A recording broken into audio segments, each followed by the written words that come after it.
India European Union మధ్య super deal వచ్చింది. Recent గా European Commission new strategic European Union India అజెండాని తీసుకురావడం జరిగింది. దీని వల్ల మన దేశంలో trade, business, energy security, technology, defence అన్నిటికీ బూస్ట్ వస్తుంది.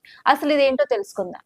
ఈ ఎజెండా 5 ఇంపార్టెంట్ ఏరియాస్ పైన ఫోకస్ చేస్తుంది. ఫస్ట్ వచ్చేసి సెక్యూరిటీ అండ్ డిఫెన్స్. మనం యూరోపియన్ యూనియన్ తో కలిసి cyber security, terrorism and defence safety and maritime సేఫ్టీలో పనిచేస్తాం. సెకండ్ వచ్చేసి కనెక్టివిటీ.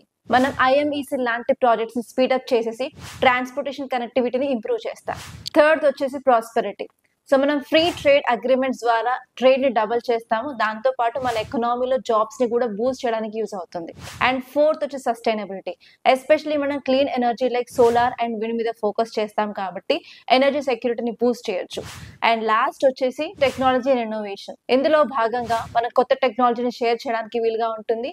అండ్ ఈవెన్ కొత్త రీసెర్చ్ అండ్ డెవలప్మెంట్ కి కూడా కొత్త నాంది పలుకుతుంది. ఈ పార్ట్నర్షిప్ జస్ట్ డిప్లొమసీ మాత్రమే కాదు, it is India's climate leadership and European unions innovation. Simple గా చెప్పాలంటే ఈ పార్ట్నర్షిప్ హైటెక్ సస్టైనబుల్ ఫ్యూచర్ ని క్రియేట్ చేస్తుంది.